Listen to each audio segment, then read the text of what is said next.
Hi guys, good morning. Malamig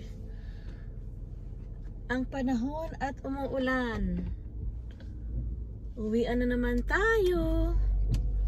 Kaya samahan niyo kong magwalwal si Maggie. Magwalwal si Maggie Mamshi. Kasi uwi na tayo ngayon. Ako'y get my kids, my son ready for school. Tapos maulan ngayon, malamig, maulan.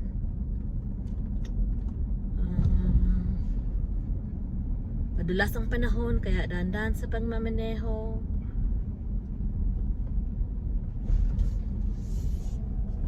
Maganda yung lighting pero walang light. Madilim yung makulimlim yung makulimlim ang araw. Makulimlim ang araw. Makulimlim ang daigdig. Umiiyak ang langit ngayon, araw na ito. Kaya medyo pagod pero wala choice. Pagod pero wala tayong magawa. Tignan mo naman ang itsura, haggard na haggard. Namimiss ko na ulit yung aking mahabang buhok. Gusto ko na ulit magpahaba ng buhok. Namimiss ko ulit yung mahabang buhok. Mas maganda kasi mahaba ang buhok sa babae. Focus on driving. Gusto mo naman ma-aksidente, no? Joke lang. Pray every day na wala nang accident. Focus on driving.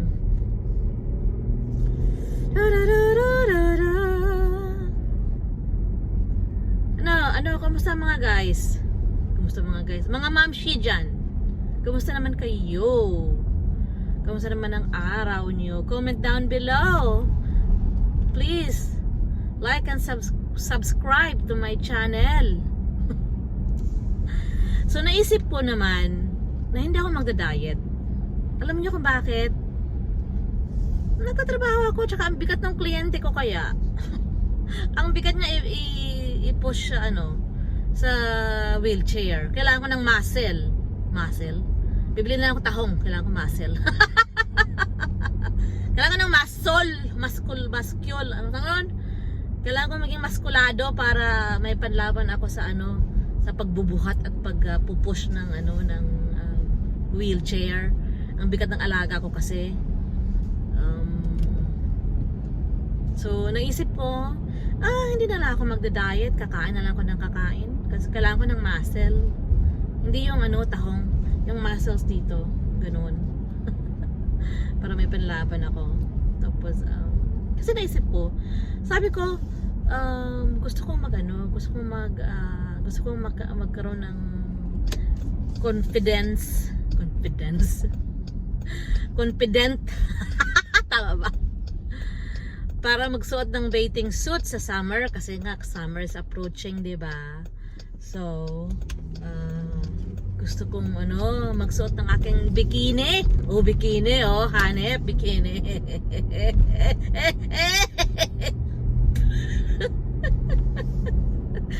Ay, loka-loka na si ako. Gusto ko mag two-piece. Two-piece. Or one-piece.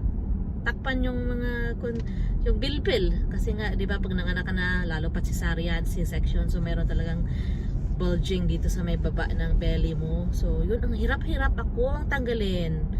Hindi ko alam kung paano tanggalin. Ang hirap niya tanggalin talaga. Nagka-crunchies ako. Nagpo-push up ako. Nagwe-weight lift ako. Pero hindi siya talaga natatanggal. So, hindi ko alam kung paano. Hindi ko na sabi ko, wala na siguro pag-asa to.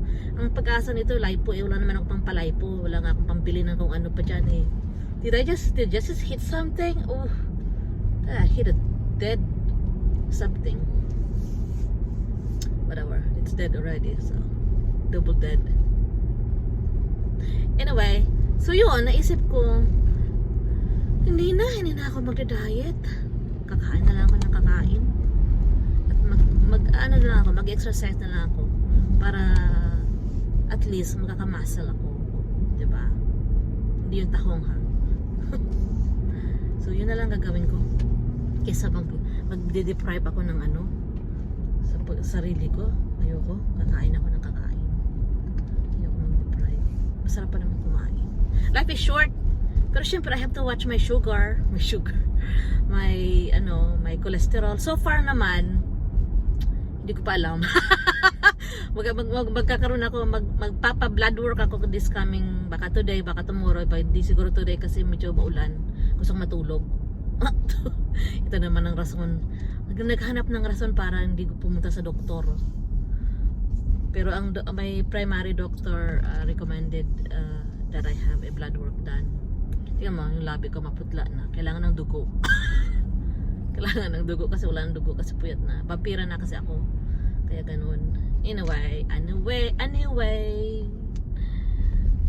Ay, Ginoo. Ano ba mga pinagsasabi ko? Mga kaloka?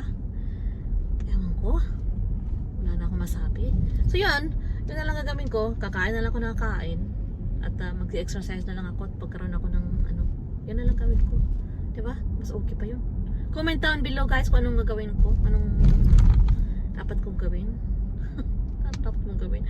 You know what to do. You know what's good for you. Diba? So, alam nyo, kaya na-suggest sa akin ng doktor ko na magpa blood work ako kasi for what I know, hindi ako allergic sa kung ano-ano. Hindi ko alam kung allergic ako. Alam ko hindi ako allergic sa kung ano. So lately, hindi naman lately, but it happened many times na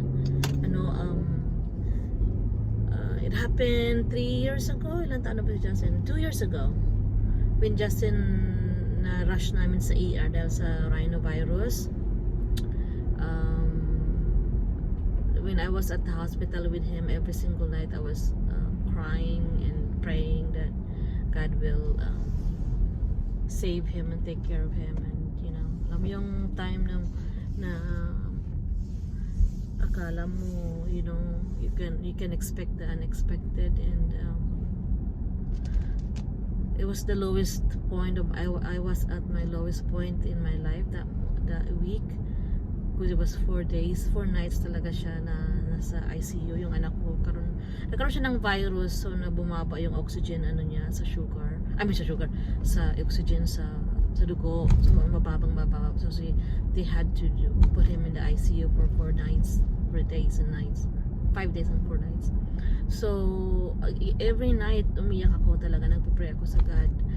And I know there was a camera in the room, pero that time I was itching like all over my body. Lahat na lang ng part ng body ko nung nangangati. Hindi ko alam kung through sa stress or could be combination of a lot of things, hindi ko alam. Pero sabi ng doktor ko, she prescribed me prednisone, yung anong tawag nun? Prednisone is pang ng kate. Nangangati ako. So nawala yung kate naman after few days, nawala yung kate sa katawan ko.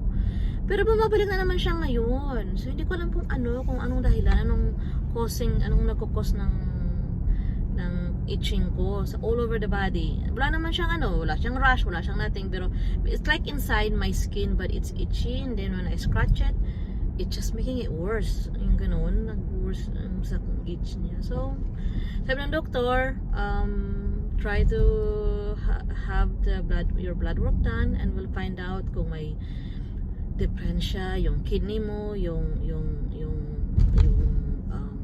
sugar mo, kung internal daw, malalaman natin sa blood work. So sabi ko, sige, ilang weeks na, mga 3 weeks na nagkaraan, hindi pa rin ako nagpapa-blood work kasi maraming kung ano pang nangyari. Mga tamad lang talaga pumunta sa doktor, sa laboratory para magpa-laboratory. Pero so far naman, as I know, hindi naman mataas ang cholesterol ko, hindi naman mataas ang sugar ko, hindi naman ako normal naman yung BP ko so far as I know. Pero we'll see.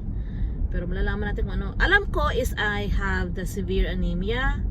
Kakuha ko yun sa papa ko. Hi papa, I love you. Ang galing ng pinamana mo. Pang anemia git. Kulang git sa dugo. Anyway, love you pang, miss you. So yun, magba-blood work ako. Hindi ko lang, ngayon ayoko kasi umulan. Ayoko lumabas. Paghatid ko mamaya sa anak ko, magtulog ako. Anyway, andito na ako guys. Malapit ako sa amin. So, babashki. Bye. Please like and subscribe. And follow my page, Maggie's page on Facebook. Maraming mga kalukuhan. Si Maggie, Mamshi. Si Mamshi Maggie. Maraming kalukuhan. Loka-loka na kasi si Mami.